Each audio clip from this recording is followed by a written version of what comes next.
ಈಗ ನೋಡಿ, ಮೊದಲಿಗೆ ಭೌತ ವಿಜ್ಞಾನ. ವಿದ್ಯುದಾವೇಶದ SI ಏಕಮಾನವು ಕೂಲಂ. ಫ್ಲೆಮಿಂಗ್ನ ಎಡಗೈ ನಿಯಮದಲ್ಲಿ ಮಧ್ಯದ ಬೆರಳು ಸೂಚಿಸುವ ದಿಕ್ಕು ವಿದ್ಯುತ್ ಪ್ರವಾಹ. ವಾಹನದ ಹಿನ್ನೋಟ ದರ್ಪಣದಲ್ಲಿ ಉಪಯೋಗಿಸುವ ದರ್ಪಣದ ವಿಧ ಪೀನ ದರ್ಪಣ. ವಿದ್ಯುತ್ ಮಂಡಲದಲ್ಲಿ ಉಪಯೋಗಿಸುವ ಕೆಳಗಿನ ಘಟಕಗಳ ಚಿಹ್ನೆಗಳನ್ನು ಬರೆಯಿರಿ. ನೋಡಿ, ಪರಿವರ್ತಿತ ರೋಧ ರಿಯೋಸ್ಟ್ಯಾಟನ್ನ ಈ ರೀತಿ ನೀವು ತೋರಿಸ್ಬೇಕು. ತಂತಿಗಳು ಸೇರುವ ಸ್ಥಳ ಈ ರೀತಿ ತೋರಿಸ್ಬೇಕು. ಬಿಳಿಯ ಬೆಳಕಿನ ರೋಹಿತ ಎಂದರೇನು? ಬಿಳಿಯ ಬೆಳಕಿನ ಕಿರಣದ ವರ್ಣಮಯ ಘಟಕಗಳ ಪಟ್ಟಿಯನ್ನು ಬಿಳಿಯ ಬೆಳಕಿನ ರೋಹಿತ ಎಂದು ಕರೆಯುತ್ತೇವೆ. ಇನ್ನು ಈ ಕೆಳಗಿನ ಪ್ರಶ್ನೆಗಳಿಗೆ ಉತ್ತರಿಸಿ. ಕಾರಣ ಕೊಡಿ. ವಿದ್ಯುತ್ ದೀಪಗಳ ತಂತುಗಳಲ್ಲಿ ಟಂಗ್ಸ್ಟನ್ ಅನ್ನು ಬಳಸಲಾಗುತ್ತದೆ. ಗೃಹ ಬಳಕೆಯ ವಿದ್ಯುತ್ ಮಂಡಲಗಳಲ್ಲಿ ವಿದ್ಯುತ್ ಉಪಕರಣಗಳನ್ನು ಸರಣಿ ಕ್ರಮದಲ್ಲಿ ಜೋಡಿಸುವುದಿಲ್ಲ. ಅಥವಾ ವಿದ್ಯುತ್ ಮಂಡಲಗಳಲ್ಲಿ ಫ್ಯೂಸ್ನ ಜೋಡಣೆ ಅವಶ್ಯಕ ಏಕೆ? ನೋಡಿ, ಟಂಗ್ಸ್ಟನ್ನ ದ್ರವಣಬಿಂದು ಮತ್ತು ರೋಧಶೀತೆಯು ಅತಿ ಹೆಚ್ಚು ಇದು ಅತಿ ಹೆಚ್ಚಿನ ತಾಪಮಾನದಲ್ಲಿ ಕರಗಬಾರದು. ವಿದ್ಯುತ್ ದೀಪಗಳು ಅತಿ ಹೆಚ್ಚು ತಾಪಮಾನದಲ್ಲಿ ಬೆಳಗುತ್ತವೆ. ಆದ್ದರಿಂದ ಟಂಗ್ಸ್ಟನ್ ಅನ್ನು ವಿದ್ಯುತ್ ದೀಪಗಳ ತಂತುಗಳಲ್ಲಿ ಮುಖ್ಯವಾಗಿ ಬಳಸಲಾಗುತ್ತದೆ. ಗೃಹ ಬಳಕೆಯ ವಿದ್ಯುತ್ ಮಂಡಲಗಳಲ್ಲಿ ವಿವಿಧ ವಿದ್ಯುತ್ ಘಟಕಗಳು ವಿವಿಧ ವಿದ್ಯುತ್ ಪ್ರವಾಹದ ಮೌಲ್ಯದಲ್ಲಿ ಸೂಕ್ತವಾಗಿ ಕಾರ್ಯನಿರ್ವಹಿಸುತ್ತವೆ. ಒಂದು ಘಟಕವು ಹಾನಿಗೊಂಡರೆ ಮಂಡಲವು ಕಡಿದುಕೊಂಡು ಇತರೆ ಯಾವುದೇ ಘಟಕಗಳು ಕಾರ್ಯನಿರ್ವಹಿಸುವುದಿಲ್ಲ. ಆದ್ದರಿಂದ ಗೃಹ ಬಳಕೆಯ ವಿದ್ಯುತ್ ಮಂಡಲಗಳಲ್ಲಿ ಸರಣಿ ಕ್ರಮ ವ್ಯವಸ್ಥೆಯಲ್ಲಿ ವಿದ್ಯುತ್ ಉಪಕರಣಗಳನ್ನು ಜೋಡಿಸುವುದಿಲ್ಲ. ಅಥವಾ ಫ್ಯೂಸ್ ಒಂದು ಸುರಕ್ಷಾ ಸಾಧನವಾಗಿದ್ದು ನೋಡಿ. ಅಥವಾ ಪ್ರಶ್ನೆಗೆ, ಅತಿ ಹೆಚ್ಚಿನ ವಿದ್ಯುತ್ ಪ್ರವಾಹವು ವಿದ್ಯುತ್ ಮಂಡಲಗಳ ಹಾಗೂ ವಿದ್ಯುತ್ ಉಪಕರಣಗಳ ಮೂಲಕ ಪ್ರವಹಿಸದಂತೆ ತಡೆದು ಅವುಗಳನ್ನು ರಕ್ಷಿಸುತ್ತದೆ. ಇದು ಸೂಕ್ತ ದ್ರವಣ ಬಿಂದು ಹೊಂದಿರುವ ಲೋಹ ಅಥವಾ ಮಿಶ್ರ ಲೋಹದ ತಂತಿಯಿಂದ ಮಾಡಲ್ಪಟ್ಟಿದ್ದು ವಿದ್ಯುತ್ ಉಪಕರಣಗಳೊಂದಿಗೆ ಸರಣಿ ಕ್ರಮದಲ್ಲಿ ಇರಿಸಲ್ಪಟ್ಟಿರುತ್ತದೆ. ನಿಗದಿತ ಪ್ರಮಾಣಕ್ಕಿಂತ ಹೆಚ್ಚಿನ ವಿದ್ಯುತ್ ಪ್ರವಾಹ ಪ್ರವಹಿಸಿದಾಗ ಫ್ಯೂಸ್ ತಂತಿಯ ತಾಪವು ಹೆಚ್ಚಾಗುತ್ತದೆ. ಇದು ಫ್ಯೂಸ್ ತಂತಿಯನ್ನು ಕರಗಿಸಿ ಮಂಡಲವನ್ನು ಕಡಿತಗೊಳಿಸುತ್ತದೆ. ಆದ್ದರಿಂದ ವಿದ್ಯುತ್ ಮಂಡಲಗಳಲ್ಲಿ ಫ್ಯೂಸ್ನ ಜೋಡಣೆ ಅವಶ್ಯಕ. ಇನ್ನು ಕೆಳಗಿನ ವಿದ್ಯುತ್ ಮಂಡಲವನ್ನು ಗಮನಿಸಿ. ನೋಡಿ, ಪ್ರತಿಯೊಂದು ಓದ್ತಾ ಹೋಗೋದಿಲ್ಲ, ನಾನು ನೋಡ್ತಾ ಹೋಗಿ. ಇಲ್ಲಿ ಈ ಪ್ರಶ್ನೆ ಇದೆ ನೋಡಿ. ಈ ಪ್ರಶ್ನೆಗೆ ಅಲ್ಲಲ್ಲಿ ಪಾಸ್ ಮಾಡಿ ಕೂಡ ನೀವು ನೋಡ್ಬೋದು. ಈ ಪ್ರಶ್ನೆಗೆ ಇಲ್ಲಿ ಉತ್ತರವನ್ನು ಕೂಡ ನೀಡಲಾಗಿದೆ. ಇನ್ನು 8ನೇ ಪ್ರಶ್ನೆ ನೋಡಿ. ಕೊಟ್ಟಿರುವ ಚಿತ್ರಗಳನ್ನು ಗಮನಿಸಿ ಮತ್ತು ನೀಡಿರುವ ಪ್ರಶ್ನೆಗಳಿಗೆ ಉತ್ತರಿಸಿ. ವಿದ್ಯುತ್ ಪ್ರವಾಹ ಇರುವ ನೇರವಾಹಕ, ವಿದ್ಯುತ್ ಪ್ರವಾಹ ಇರುವ ನೇರವಾಹಕ. ನೋಡಿ, ಚಿತ್ರ ಎ ಮತ್ತು ಚಿತ್ರ ಬಿ ಅಂತ ಎರಡು ಚಿತ್ರಗಳಿವೆ. ಮೇಲಿನ ಚಿತ್ರಗಳಲ್ಲಿ ಯಾವ ಚಿತ್ರವು ಕಾಂತಕ್ಷೇತ್ರದ ದಿಕ್ಕನ್ನು ಸರಿಯಾಗಿ ತೋರಿಸುವುದು? ಸರಿಯಾದ ಚಿತ್ರವನ್ನು ಆರಿಸಲು ಸಹಾಯ ಮಾಡಿದ ನಿಯಮವನ್ನು ಹೆಸರಿಸಿ ಮತ್ತು ನಿರೂಪಿಸಿ. ಯಾವ ನಿಯಮ ಅಂತ ಹೇಳಬೇಕು ಮತ್ತು ಅದರ ನಿರೂಪಣೆಯನ್ನು ಕೂಡ ನಾವು ಬರಿಬೇಕು. ನೋಡಿ, ಬಲಗೈ ಹೆಬ್ಬೆರಳ ನಿಯಮ ನಿರೂಪಣೆ ಬರಿಬೇಕು. ಚಿತ್ರ ಬಿ ಕಾಂತಕ್ಷೇತ್ರದ ಸರಿಯಾದ ದಿಕ್ಕನ್ನು ತೋರುತ್ತದೆ. ನೋಡಿ, ಕೆಳಗಿನ ಪ್ರಶ್ನೆಗೆ, ಒಂದು ನಿಮ್ನ ಮಸೂರದ ಸಂಗಮ ದೂರವು 30 ಸೆಂಟಿಮೀಟರ್ ಆಗಿದೆ. ಮಸೂರದಿಂದ ಪ್ರತಿಬಿಂಬವು 20 ಸೆಂಟಿಮೀಟರ್ ದೂರದಲ್ಲಿ ಉಂಟಾಗಲು ವಸ್ತುವನ್ನು ಮಸೂರದಿಂದ ಎಷ್ಟು ದೂರ ಇಡಬೇಕು? ಅಥವಾ ಪ್ರಶ್ನೆ ಇದೆ. ಇಲ್ಲಿ ಕೂಡ ನೀವು ಸಿಂಪಲ್ ಆಗಿರುವಂಥ ಸೂತ್ರಗಳನ್ನು ನೆನಪಿನಲ್ಲಿಟ್ಕೋಬೇಕು. ನೆನಪಿನಲ್ಲಿಟ್ಕೊಂಡ್ರೆ ಈ ಲೆಕ್ಕಗಳನ್ನು ಮಾಡಲಿಕ್ಕೆ ಬರ್ತದೆ. ಮತ್ತು ಪ್ರತಿ ವರ್ಷ ಪ್ರತಿ ಪರೀಕ್ಷೆಯಲ್ಲಿ ಕೇಳ್ತಾ ಇರ್ತಾರೆ ಇವನ್ನ.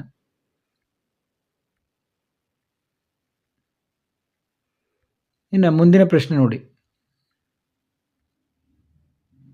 ಯಾವ ರೀತಿ F=R/2 ಇವನ್ನೆಲ್ಲ ಇದನ್ನು ತಿಳ್ಕೊಬೇಕು ನೀವು. ಇನ್ನು ಒಂದು ವಸ್ತುವನ್ನು ಪಿನ ಮಸೂರದ 2F1 ಮತ್ತು F1ಗಳ ಮಧ್ಯೆ ಇರಿಸಿದಾಗ ಉಂಟಾಗುವ ಪ್ರತಿಬಿಂಬದ ರೇಖಾಚಿತ್ರವನ್ನು ಬರೆಯಿರಿ. ರೇಖಾಚಿತ್ರದ ಸಹಾಯದಿಂದ ಪ್ರತಿಬಿಂಬದ ಸ್ಥಾನ ಮತ್ತು ಸ್ವಭಾವಗಳನ್ನು ತಿಳಿಸಿ.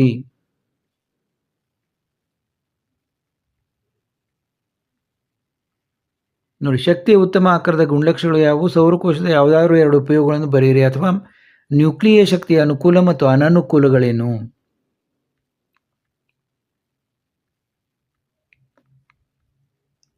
ಅನುಕೂಲಗಳು, ಅನನುಕೂಲಗಳು. ಇನ್ನು 12ನೇ ನೋಡಿ, ವಿದ್ಯುತ್ ಕಾಂತೀಯ ಪ್ರೇರಣೆಗೆ ಸಂಬಂಧಿಸಿದಂತೆ ಫ್ಯಾರಡೆ ಅವರ ಪ್ರಯೋಗವನ್ನು ವಿವರಿಸಿ.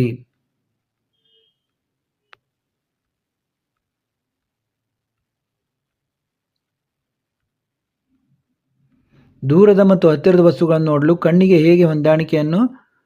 ಹೇಗೆ ಹೊಂದಾಣಿಕೆಯನ್ನು ಮಾಡಿಕೊಳ್ಳುತ್ತದೆ? ನಕ್ಷತ್ರಗಳು ಮಿನುಗುತ್ತವೆ ಏಕೆ? ವಿವರಿಸಿ. ನೋಡಿ, ಪದೇ ಪದೇ ಕೇಳಿದ ಪ್ರಶ್ನೆಗಳನ್ನು ಕೇಳ್ತಾ ಇರ್ತಾರೆ.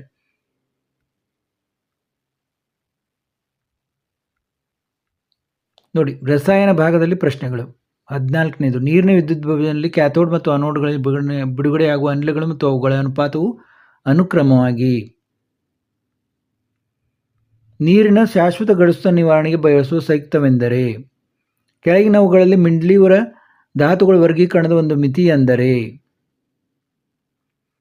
ಮತ್ತು ನೋಡಿ 17ನೇ ಪ್ರಶ್ನೆ, ಒಂದು ಅನುರೂಪ ಶ್ರೇಣಿಯ 4ನೇ ಸದಸ್ಯದ ಅಣುಸೂತ್ರ C5H10 ಆಗಿದೆ. ಹಾಗಾದರೆ ಇದೇ ಶ್ರೇಣಿಯ ಮೊದಲೆರಡು ಸದಸ್ಯರ ಅಣುಸೂತ್ರಗಳನ್ನು ನಿರ್ಧರಿಸಿ ಬರೆಯಿರಿ. ರೆಡಾಕ್ಸ್ ಕ್ರಿಯೆಗಳು ಎಂದರೇನು?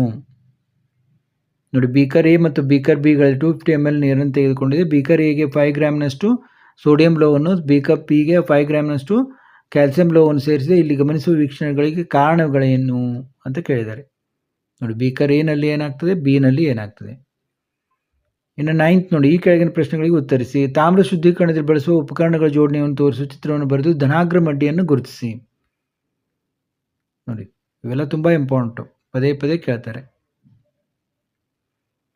ತಾಮ್ರ ಸಲ್ಫೇಟ್ ದ್ರಾವಣದಲ್ಲಿ ಒಂದು ಕಬ್ಬಿಣದ ಮೊಳಗೆಯನ್ನು ಮುಳುಗಿಸಿದರೆ ಅಲ್ಲಿ ಯಾವ ವಿಧದ ರಾಸಾಯನಿಕ ಕ್ರಿಯೆ ಜರುಗುವುದು? ಈ ಕ್ರಿಯೆಗೆ ರಾಸಾಯನಿಕ ಸಮೀಕರಣವನ್ನು ಬರೆಯಿರಿ, ಅಥವಾ ಈ ಕೆಳಗಿನ ರಾಸಾಯನಿಕ ಸಮೀಕರಣವನ್ನು ಸರಿದೂಗಿಸಿ.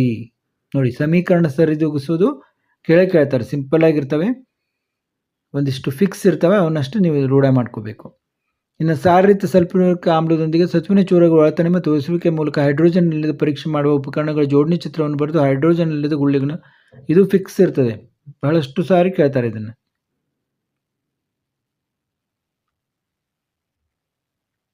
ಅಯಾನಿಕ್ ಸಂಯುಕ್ತಗಳು ಎಂದರೇನು? ಅಯಾನಿಕ್ ಸಂಯುಕ್ತಗಳು ಯಾವುದಾದ್ರೂ 4 ಗುಣಗಳನ್ನು ಬರೆಯಿರಿ, ಅಥವಾ ಮಿಶ್ರ ಲೋಹಗಳೆಂದರೇನು? ಲೋಹಗಳ ಯಾವುದಾದ್ರೂ 4 ಭೌತ ಗುಣಗಳನ್ನು ಬರೆಯಿರಿ.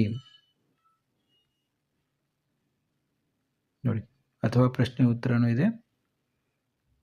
24th ನೋಡಿ, pH ಬಗ್ಗೆ ಪ್ರಶ್ನೆ ಮತ್ತು ಉತ್ತರವನ್ನು ನೋಡ್ತಾ ಹೋಗಿ. ಆವರ್ತ ಕೋಷ್ಟಕದ ಭಾಗವನ್ನು ಗಮನಿಸಿ ಮತ್ತು ಕೆಳಗಿನ ಪ್ರಶ್ನೆಗಳಿಗೆ ಉತ್ತರಿಸಿ. ಧಾತುಗಳು ಮತ್ತು ಪರಮಾಣು ಸಂಖ್ಯೆ ಬಗ್ಗೆ. ಇನ್ನು ಈ ಕೆಳಗಿನ ಕಾರ್ಬನ್ ಸಂಯುಕ್ತಗಳಿಗೆ ರಚನಾ ವಿನ್ಯಾಸಗಳನ್ನು ಬರೆಯಿರಿ. ನೋಡಿ, ರಚನಾ ವಿನ್ಯಾಸಗಳನ್ನು ಫಿಕ್ಸ್ ಆಗಿ ಕೇಳ್ತಾರೆ.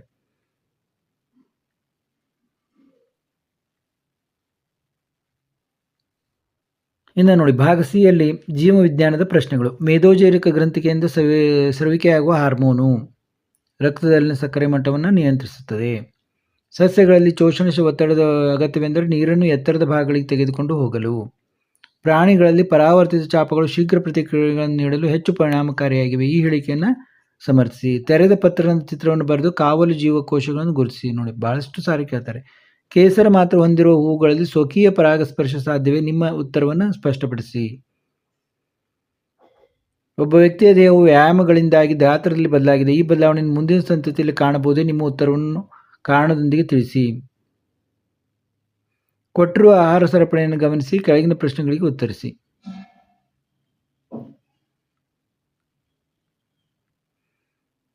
ಹೈಡ್ರಾ ಮತ್ತು ಪ್ಲನೇರಿಯಾಗಳಲ್ಲಿ ಸಂತಾನೋತ್ಪತ್ತಿ ಪ್ರಕ್ರಿಯೆ ಹೇಗೆ ಪರಸ್ಪರ ಭಿನ್ನವಾಗಿಯೂ ವಿವರಿಸಿ. ಅಥವಾ ನಿಷೇಚನಗೊಂಡ ಅಂಡವು ಗರ್ಭಕೋಶದಲ್ಲಿ ಹೇಗೆ ಭ್ರೂಣವಾಗಿ ಬೆಳೆಯುತ್ತದೆ? ದಾಯಿಯ ಗರ್ಭದಲ್ಲಿ ಈ ಭ್ರೂಣವು ಹೇಗೆ ಪೋಷಣೆಯನ್ನು ಪಡೆಯುತ್ತದೆ? ಉತ್ತರಿಸಿ. ನೋಡಿ, ಎಲ್ಲ ಉತ್ತರಗಳು ಇವೆ, ನೋಡ್ತಾ ಹೋಗ್ಬೇಕು ನೀವು. ಇನ್ನು ಮಾನವನ ಮೆದುಳಿನ ರಚನೆಯನ್ನು ತೋರಿಸುವ ಚಿತ್ರವನ್ನು ಬರೆಯಿರಿ, ಕೆಳಗಿನ ಭಾಗವನ್ನು ಗುರುತಿಸಿ. ನೋಡಿ, ಇದನ್ನು ಪದೇ ಪದೇ ಕೇಳ್ತಾರೆ, ತುಂಬ ಸುಲಭ ಇರ್ತದೆ ಇದು. ಅರಣ್ಯಗಳು ಜೀವ ವೈವಿಧ್ಯತೆಯ ಸೂಕ್ಷ್ಮ ತಾಣಗಳು ಹೇಗೆ? ಸ್ಥಳೀಯ ಜನರು ಅರಣ್ಯಗಳ ಪಾಲುದಾರರಾಗಿದ್ದಾರೆ, ಏಕೆ? ವಿವರಿಸಿ.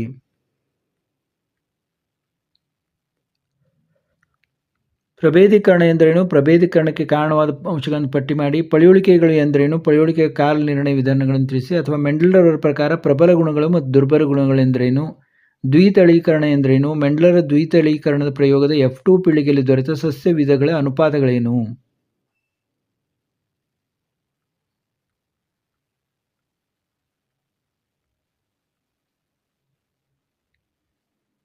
ನೋಡಿ, ಎಲ್ಲ ಉತ್ತರ ಇದೆ. ಇನ್ನು ಲಾಸ್ಟ್ 38ನೇ ಪ್ರಶ್ನೆ. ವಾಯುವಿಕ ಉಸಿರಾಟದಲ್ಲಿ ಗ್ಲೂಕೋಸ್ ಹೇಗೆ ಶಕ್ತಿ ಅಣುವಾಗಿ ಪರಿವರ್ತನೆಯಾಗುತ್ತದೆ? ಉಸಿರಾಟ ಪ್ರಕ್ರಿಯೆಯಲ್ಲಿ ಗಾಳಿಗೂಡುಗಳ ಪಾತ್ರವೇನು? ಸಸ್ಯಗಳಲ್ಲಿ ಕಂಡುಬರುವ ವಿವಿಧ ವಿಸರ್ಜನಾ ತಂತ್ರಗಳು ಯಾವುವು?